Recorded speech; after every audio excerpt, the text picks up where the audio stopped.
से इस पर सवाल उठाते रहे कि आखिर ये पैसा था किसका, क्या सरकार का था, क्या बीजेपी के मंत्री का था, या जज महोदय का था? आखिर सच वापस आएगा कब, बाहर कब आएगा आखिर? यह सीधे सीधे मामला गृह मंत्रालय का है और गृह मंत्री चूंकि इस पर पर्दा डालने का काम कर रहे हैं। अगर गृह मंत्री पर्दा डालने का काम नहीं करते, चूंकि पुलिस विभाग, दिल्ली की पुलिस गृह मंत्रालय के अधीन आता है, और ये जो जज हैं, जज के घर कर 100 रुपया 200 रुपया लाख 2 लाख का सवाल नहीं है, करोड़ों रुपया उस जज के घर में आया है, तो कहीं न कहीं लीकेज होगा, कहीं न कहीं कुछ चीज़ होगा कि करोड़ों रुपया एक बक्से में तो नहीं आएगा।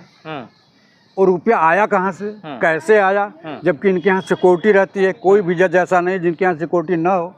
तो दिल्ली सरकार की या माननीय प्रधानमंत्री की जो सरकार है, गृह मंत्रालय है, उसकी खुफिया विभाग कहाँ गया?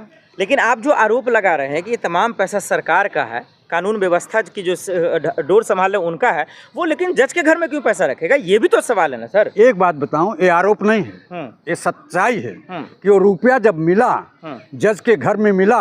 आप बताइए, यूथ कांग्रेस का दफ्तर है, इस बार बिना किसी यूथ कांग्रेस के पदाधिकारी का कर्मचारी के मिले इसमें कोई रुपया रख सकता है? आपकी बात वाजिब है, लेकिन हो सकता है इसमें कोई तीसरा भी हो, आपका पार्टी का हो, लोग हो, विपक्ष के लोग हो। हम उनके घर में कैसे कूदेंगे? आप बताइए, विपक्ष का आदमी उस खुद सिक्योरिटी गार्ड वहाँ खड़ा रहता है, इंटेलिजेंस रहती है। ये ब्रिजेश शर्मा का घर नहीं है, एक ये हाई कोर्ट के जज का घर है, और हाई कोर्ट का जज सुरक्षित रहता है। उसके आगे पीछे खुफिया विभाग होता है, इंटेलिजेंस होता है, कोई इनसे मिलने ना पाए, कोई इनको घूस न देने पाए। तो बिना किसी साजिश के, बिना किसी मिले हुए लोगों के इनके घर में रुपया नहीं जा सकता। लेकिन जज महोदय ने तो खोलकर बोल दिया ना, दूध का दूध पानी का पानी कर दिया, मेरा पैसा नहीं है, चीख कर चिल्ला कर। आप बताइए, कोई हत्या करता बताता है क्या कि मैंने हत्या किया है? जो रुपया लेकर के भगा है मोदी ब्रदर्स, हाँ। आप बताइए, वो बताएंगे क्या? कोई सबूत तो मिला नहीं ना। फोन है, कॉल रिकॉर्डिंग्स है, वीडियो रिकॉर्ड है, वहाँ पे तमाम जो है दरअसल सुरक्षा है, उसके बावजूद सबूत कहाँ है? सबूत मिल जाता ना फिर। सबूत तो गृह मंत्रालय की जिम्मेदारी है। वो पहलवान जो सड़कों पर आंदोलन कर रही थी, उनके खिलाफ था क्या कुछ?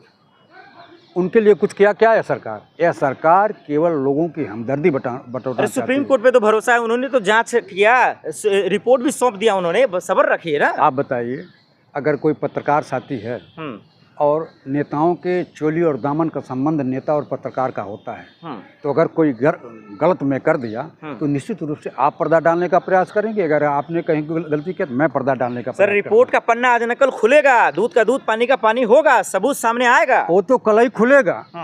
बोफोर्स लगाए सारी चीज़ों को, कल ही खुली, कुछ मिला नहीं। अभी 10 दिन पहले जो खेल पर श्रीमती शीला दीक्षित को बदनाम करने की साजिश भारतीय जनता पार्टी और आप पार्टी ने किया था, कोर्ट ने कह दिया कि इनके ऊपर कोई आरोप बनता ही नहीं है। बीजेपी ने ये भी साफ शब्दों में कहा कि भाई ये कोर्ट का मामला है, ये जज का मामला है, ये सुप्रीम कोर्ट पे रहने दे, हमें क्यों खींच रहे हो, हमें बीच में क्यों फंसा रहे हो, बदनाम कर रहे हो? इसलिए खींचा जा रहा है कि आपकी सुरक्षा व्यवस्था आपके अंडर में है, आपके तहत गृह मंत्रालय आता है, आप दिल्ली की पुलिस आपके मातहत आती है, तो उतना रुपया वहाँ कैसे गया? जज महोदय ये नहीं कहेंगे कि मेरा रुपया है। कोई चोर नहीं कहता मैंने चोरी किया है। जब पुलिस का वो लगता है, ताकत लगता है, तब जाकर के चोर गुहलता है। अभी कड़ाई से जांच करें। आप बताइए, इसमें कोर्ट की भी मिली जुली साजिश। मैं आपको निष्पक्ष बताऊं, इलाहाबाद से ही कोर्ट आया था, वो जज आया था, और फिर इलाहाबाद भेजने का क्या औचित्य है? कोई औचित्य नहीं है। आपको दूर दराज कोर्ट में इनको भेजना चाहिए, तब दूध का दूध पानी का पानी होता।